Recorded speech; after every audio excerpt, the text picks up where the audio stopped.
New Orleans, a city of mystery, a city that 1 million people proudly call home, at least the ones above ground, because New Orleans is also home to many beings that can't find their way back. Watch as our group of paranormal investigators attempt to discover these lost souls. Join us as we explore New Orleans, the most haunted city in America. My name's Ken Arrington. I'm one of the lead investigators here at the Haunted Mortuary on the paranormal research team. Been affiliated with this property since, August of 2007. The mortuary is located about 2 miles outside of the French Quarter, right on the cemetery streetcar line. In fact, we're pretty much the last stop on the streetcar line to the Cities of the Dead. The building was originally built in 1872. It was built as a family home. It was not built as a mortuary. A woman named Mary Slattery built the home for her and her husband and her children. They lived here till 1905. 1905, Mary Slattery and her daughter passed away, we believe, of yellow fever. Property has gone through a couple of owners. The primary occupant of the building, of course, was P.J. McMahon & Sons Funeral Home Company, which operated a funeral home here for over 80 years. They wanted to turn it into a grand funeral home. It was the first funeral home in Louisiana that offered motorized hearses. Not only that, they actually had apartments that people could stay at upstairs when they would come into town. They could run up to 6 to 7 funerals at one time. It's believed that prior to 1985, there were over 20,000 funerals performed here. There was an embalming room on premises. There's an autopsy room on premises as well. Crematorium, cold storage, casket sales, casket storage, anything that you could think of dealing with the funeral and dealing with taking care of the bereaved. This place, saw to that, and it stayed open until 2003. And eventually, it was purchased to be a day spa, and then they gutted the interior. There was nothing that remained, and they were getting ready to start rebuilding it, and then Katrina came. And this building didn't take a lot of damage during Katrina. It took about 6 inches of water in the basement, but no one wanted to buy a big scary old funeral home, that was empty, didn't have anything in it. So it sat alone and abandoned for a couple of years until Jeff Bourne, the current owner, purchased the property in July of 2007 to turn it into the Mortuary Haunted House. The one thing that happened to me, it's been a while, but about a year ago when I was sleeping in the building before we actually had the suites, and I was awakened to what sounded like screaming. And it was a low-pitched screaming, and as I woke up, I realized that it was a lot louder. And then I just turned around and looked I went all through the whole house looking for it, but I couldn't find anything. Yeah, you hear just general noises in this building, and it's weird. You're in one room, and the room next to you, you just hear the noise, and there's other people in the building. You're assuming that somebody that's here working with you is in the next room. And you go into the next room waiting to see somebody that you're working with, and there's nobody in there, and that's really weird, because the second right before you go into the room, you hear like papers shuffling, or you can hear somebody walking, and you go in the room and there's nobody in the whole area, and you're like, wow, who was that? Former employees who were here were working in the building, and they had seen and saw different things happen in the building, one of which was the noises that they heard, the dragging noise going up and down the stairwell. And at first they didn't really know what it was. They heard this dragging noise up and down the stairs, and they kept hearing this, so they kind of got afraid, and they started asking questions, and that's when they found out that they didn't have a there were only stairs here when the building was originally open, so they had to bring the coffins up and down the stairs. So they just figured out it was a residual haunting. The building has tons of history, and it's had paranormal phenomena reported in the building for over 100 years.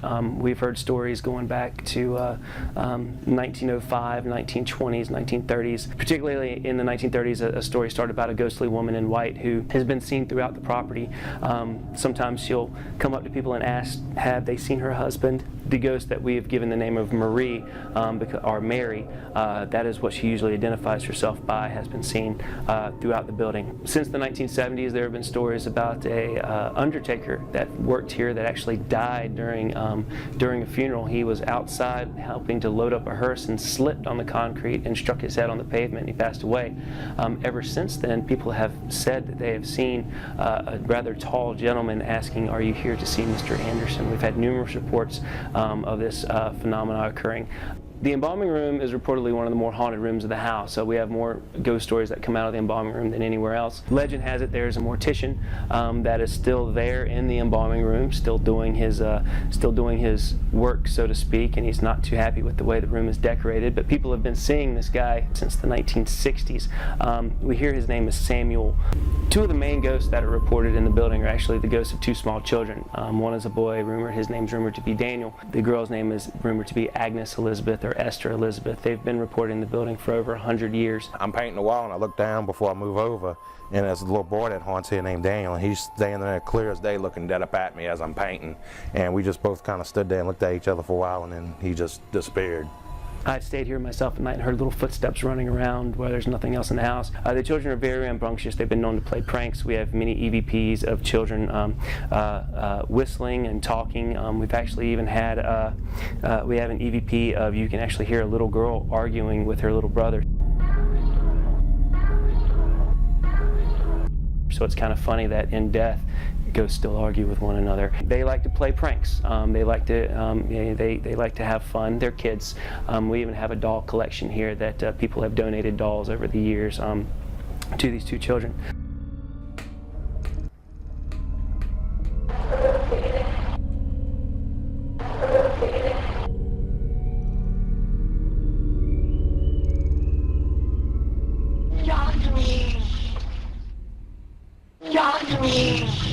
My wife, when she started working here, she didn't believe in ghosts at all. She was the most diehard skeptic, non-believer that I had ever met, and total opposite of me in a lot of ways in regards to ghosts and things like that. But now she actually believes more than I do, so to speak, some people's stories, because so many things have happened to her while she's here, and we've both witnessed statues move before in a room. We've seen them move back and forth, just like rock back and forth. We've seen that. We were building a wall downstairs going into what we call the crypt for the haunted house season. It was the middle of the day in the summer, and we both look up and we saw an old man standing in blue pajamas in a corner. And we both saw him at the same time. And I didn't believe what I was seeing, so I looked down and I looked back up, and he was still there. And I looked over at her, and she's just staring with her mouth open into the corner. And I said, "Do you see this?" She goes, "The guy standing in the corner in the blue pajamas." And I was like, "Yeah," and then he disappeared. You know, and that's when we have the most activity. After we run the haunted house attraction through this building, and we have thousands of people going through this building at night, and the energy level is just so bumped in here, it's very active in here after. You know, they feed off that energy that the people leave going through this place. The best way to capture paranormal activity on a camera is to use actual film.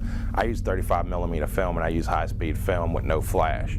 And the first year we was here for the haunted house attraction, we would do tours after the haunted house, and I'd follow the tour groups around and take pictures.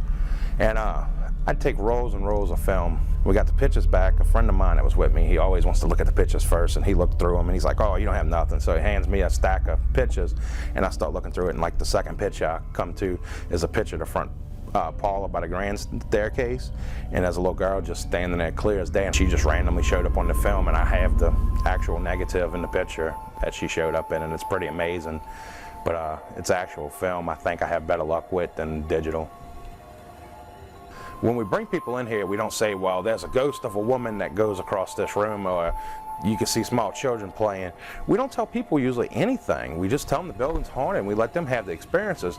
And it's like we keep on getting the same thing over and over and over, same names, everything. Psychics will come in here, and I'm very much a skeptic about a lot of things, but we've had a lot of psychics come through here and say that we have a lot of transient ghosts due to our close proximity to the cemeteries. There are over 1 million people interred in the cemeteries around us within 1 square mile, and supposedly this is a stopping point, I guess you could say. It just blows my mind how these people who have never met one another report the exact same things, describe children the exact same way, describe a woman in white the exact same way. And it's quite an amazing journey it's been for the home in collecting these things and seeing these things. That's one reason we're glad you guys are here, so we get to share some of these stories. You're watching Haunted New Orleans.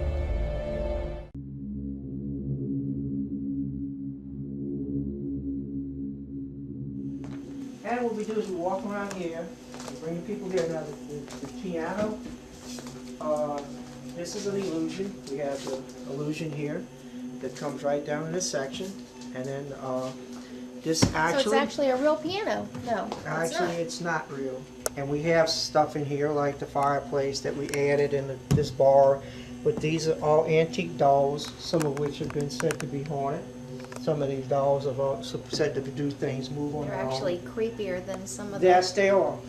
Some people have a phobia. I have a phobia on freaking doll heads. It's like we're doing a museum, but it's not quite finished yet. And we have a gentleman in here who is a very good actor, and we Stuff have. in here is This is also not real, but No. it's this is would be what it would look like to have a vampire kit and a werewolf kit that they would have sold back in the days to, or would manufactured to ward off vampires, or in this case the vampires, in this case the werewolves over here. You have no, it's vice versa actually. This is the vampire and that's the werewolf. Is your wooden stakes, your gun with the silver bullets in it, and Bibles and rosary, of course, if you're Catholic, you know what that is. But and then this is a demon child that we act as a gentleman who makes these. He only makes so many every year, and we asked him to make us one, and he made us one, because you have to show. This may be for you as a person who told me you were afraid of Satan. May be probably the most scariest thing in here, but to me it's just something that somebody made. That's where we watch everything and monitor everything from, pretty much. Wow. This part of the building was we could not get any type of equipment down here because of the closeness of the area. So this was all done by hand. It took quite a while to dig this section under, and if you would notice, if you go down here, you said we're underground. Right behind you is the drain where we have the sump pump that will pump this out because it gets water in it. We've been very fortunate so far that we have not had any water down here, but So is that like real gravel and stuff that's in there? real mud, So real that's gravel. like really like that, just kind of decorated No, as you ma'am. Just the thing about it is that we added all of these bones and added all of this, but Wait, if you you added- turn around, right here, this is real. We can't fake the real. This is what the real mud looked like here when we were digging it. It's more harder here than it is in most places in the city. I mean, if you're from New Orleans, you know the term. It's called gumbo mud. Gumbo mud is what we have here. It's sticky, it sticks together, it sticks to everything. But for some reason, this is more like a gravel when we were digging this. But remember what I told you earlier when we were upstairs? I brought to your attention the fact that we were that close to that graveyard. Well, right here, when you're standing right here, at this point, you're probably, I'd say, maybe 60 feet from the closest tomb that's buried over there. And remember, we don't bury our bodies very deep here, so No, we they're don't. probably buried about right here, and you're walking parallel with those buried bodies. So that's kind of an interesting thing to think about. That Interesting. most time, people don't know that when they come through the haunt, but if we have time to tell people about it, if we're bringing them through, we can explain that to them. But I think this, to me, is one of the more scarier places in the building because it's so closed in, and you're actually under the building. You're actually under the cemetery. You're in parallel with the cemetery, walking with it, and also under the actual building. And as you walk around, you'll see that all of the holes drilled in the me get in walls, front. we tried to figure out what they facing the were, and camera. I think we asked the engineer, and the engineer said the only thing he could figure it was Termites. probably for termites. Yes. They drilled that for termites. Because that's pretty much how they do it to Right. get in there. Because And they dug that for the termites. So all of this is added, of course, for the haunt to give it more of a creepy effect. But again, it is real. If you probably can almost touch up here, it's the actual beams of the building up above your head. Can you reach up there? See, you almost can. There you go. So you can touch it. And that's just a effect. yeah. Didn't turn it on, luckily. If you'd have turned it on, we really would Turn have them got off. That's just what you're just getting is the strobe light effect. The other stuff isn't working luckily. But this is the part of the building, as I was telling the young lady earlier, that I feel was kind of one of the scariest parts because of the fact that you're under the building and you have that closed-in feeling, and it's just, to me, it's scarier than It's most. definitely creepy. Yes, it is. You It's see? definitely Now, then creepy. you agree. You got me sold on that one. Okay. This is electromagnetic field. This is a electromagnetic detection device. This is going to pick up any electromagnetic fields that have been generated. Oh, we're gonna keep my finger on there? No, you can usually just hold it in your hand, and if it goes to the caution or the danger, then it means you're in something. Then you're picking something up. What about this one? Is that the That's the thermometer? The infrared thermometer. I use That's an infrared thermometer. Again, that's going to look for differences in temperature, and whatever you point it at is generally going to pick up the differences in temperature. You gotta press the buttons though. She's pressing the button I'm now. pressing the button. And if you point it at different things, you're going to notice the temperature changing because, of course, temperature. Point it at Lance and see what happens. See, now Lance is hotter than the rest of the building because he's projecting heat, just as you will. If you point it at yourself, you'll pick up your heat, your body heat. And usually when you pick up something that's to do with paranormal activity, you're generally colder. Right. And what temperature would that be at?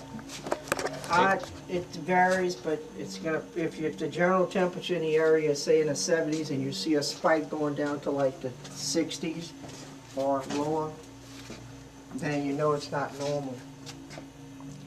And then that would create a chance to do more investigation.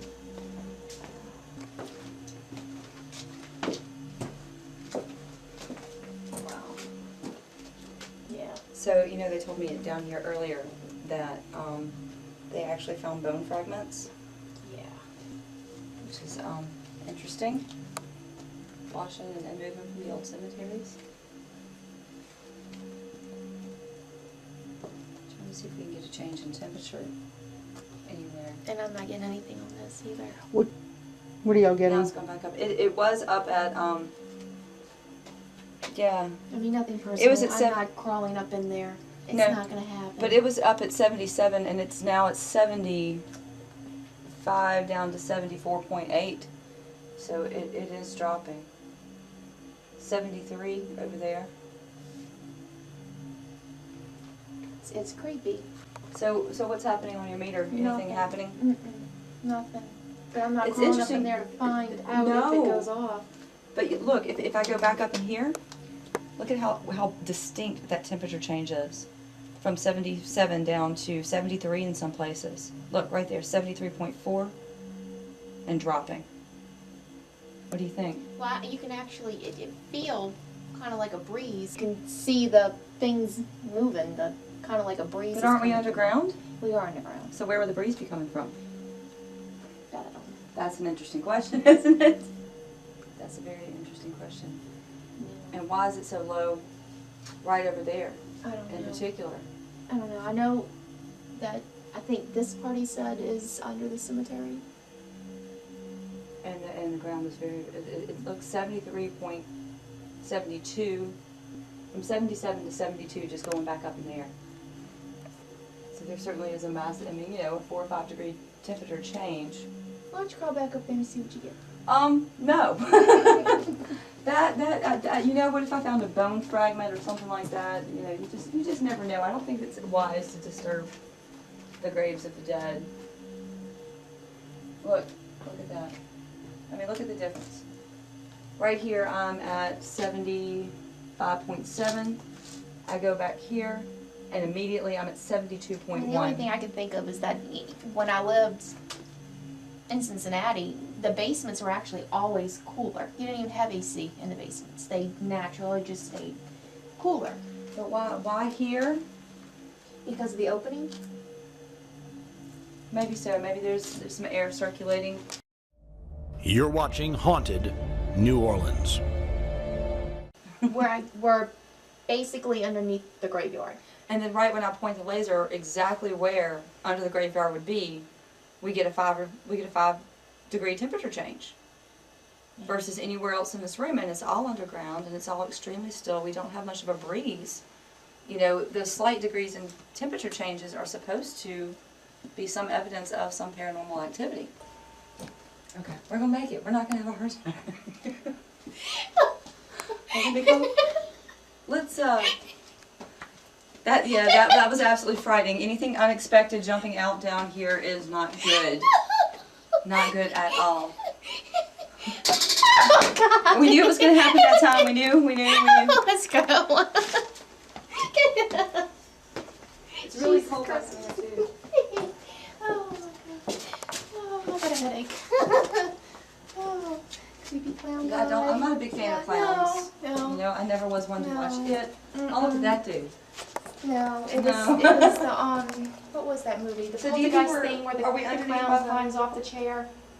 That ruined it for me. Do you think are we underneath the cemetery where we are right here? No, because of the floorboards underneath the house. Oh, So okay. we're definitely underneath the house. Even the empty hallway is kind of. I mean, to me, when you remove the props and you have just the house itself, the creepiness goes up about 50%. Look, it's a creepy little door. That is a very creepy little door. That's the people under the stairs door. That's what that is. All right, why don't y'all see if y'all can get into the little door? Oh, yeah. Well, No. it doesn't have a, It's locked. it's locked. There's no door. You know, actually, one of the men that we were talking to upstairs, Kenny, told me that what this is a cold storage, and you know, he's very skeptical, and he says he's not scared, and he even sleeps in this house by himself at night, and he told me this is the one place in the house that he does not like to go, that he doesn't feel comfortable and secure, was exactly what he said. So I don't feel secure down there. You know, this is a hunting, fishing Mississippi man, and he's not comfortable down here. I mean, This is and I like a haunted house, but this is. But you know, actually, originally, a lot of this was the embalming room, he said. Yes. They've renovated, and all of these walls, you can tell they've been redone, but a lot of this, the embalming room would have extended out this far. We've got to be very close to it. Okay.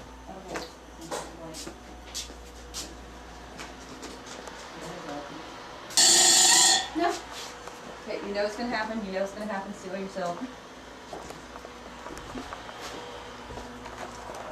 This is still not the embalming room. No, it's not. We're going back the way we Come in. already went. Well, we kind of should. We kind of should go back the way we came. It's just heebie-jeebie all the way, isn't it? Yes, it is, definitely, absolutely. Okay, so to find the embalming room, we need to get back to where we started from. Yeah, down but here. we just passed up where we started from. We would have had gone in a different, we're going back the same way we came. It is a maze. Oh. It is a maze. So we just kind of, he's probably going to shriek at us, so just be prepared. I'm never prepared. And this is the real floor, you said? Yeah, the tiling has been stripped up, Oh. but this is the original underfloor, and if you look right over there, you can see the actual real drain from the embalming room. Gross. And where they tend to see the mortician is down here, and he tends to stand in that corner, and he is surly. He pushes people. And people have had the experience of feeling this needle going in the back of their ankle, in their thighs, and up their arms, which is actually where they would insert the long needles to drain the blood and push the embalming fluid through. And so we go through this way? And he had this particular dummy, his wife is a skeptic, and they were down here, and she complained that nothing ever happened to her. This particular dummy started rocking violently. He looks up, there's no breeze, there's nothing going on, and she said, you know, what are you doing? Why are you trying to mess with me? This one stopped, and another dummy standing next to it started rocking just as violently. So Wow. this is he said this is probably the most active room in the house. It's not as low of a temperature reading as we were getting a few hallways back. Oh my God. Well, no, it's wood. Open it. I don't. You think we could? Oh no. It's down to 70. Look at it. In the very low 70s. Yeah, but then you also got the vents going. I hear air pumping of some sort. There is a bit of air. Yeah. You do feel a bit of air right here. I don't know what this door goes to. I mean, I know there's a vent, but it's certainly much cooler through here. Yeah, it is definitely cooler in here. Freddy Krueger. Oh, I guess you walk around and you kind of come back out. Yeah, this we're way. at 70, 69, 70 degrees in here. Yeah, but I also noticed that the bag over there is moving and the curtains are moving. The curtains are moving? There Yeah. is no breeze. Yeah, Where? they Let's are go back. It's definitely moving. Where? The Back curtains here. over here. Go stand by the curtains. Well, it's gonna make me a liar, but yeah, the bag is still moving and the curtains. No, I are see, moving. look The at, I curtains see over them there are moving. moving as well. The curtains, and they were not moving when we were down here earlier. Does it make me open the door? Could be. They were, let's close the door and see if that's what's doing it. That would be a quick test, wouldn't it? Oh, is that a vent of some sort? No. It's not. It's not. Oh, it's a fan. Okay, there is a fan. There's a fan. All right, that makes me feel better. You said the bag was moving a minute ago?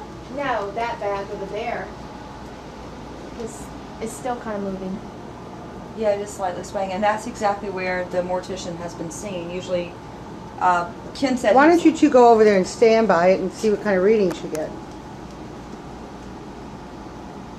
And I'm going to come through here and get you the front of you by the bag. Are you getting anything on the? No, but it's like a real smushed roach. So Okay, my equipment's going funny. I was holding the button down and it completely blacked out, and now it's changed, I guess, to Celsius without me hitting a button. So I am having equipment changes. I'm not getting any kind of reading on it. Without me pushing anything, and it started doing it. Yeah, I'm not. I'm having some sort of equipment failure. It's starting to kind of. It's going down. Oh. That was weird though, because I was holding the button and it completely blinked off for no reason, and now it's stuck at 74.1. It's certainly not doing what it's supposed to have done. It keeps wanting to blink off. Maybe he doesn't like my thermometer meter over here. I mean, it's almost like something right in here is causing a failure.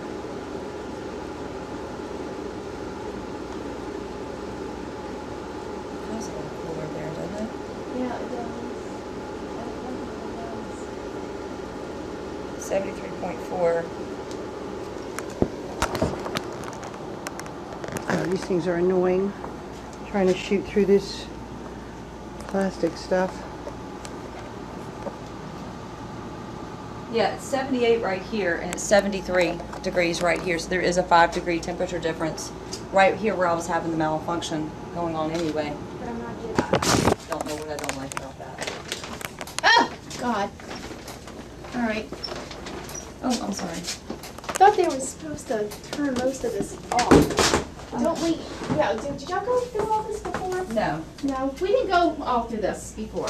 Come on, I know, but let's go. it gets like tight in there. Keep coming. Yeah, I don't. It's like dark. I don't think we're supposed to be going through here. Come on. We can't see. I'm blinded. Come on, Jazz, we can do it. All right. Okay. Good. Yay. There's some Yay. light. They let there be light. And there is. All right. Yeah, we went right through. We're going to tell her what So you just how said. do you feel about being down here? I don't like being down here. What Down about it? here kind of creeps me out. Are you getting a claustrophobic feeling while you're down here? I'm getting I'm hot, I'm sweaty, and I got a really bad headache. And wouldn't you almost think you're underground? Technically, yeah. We're not, and that's the trick.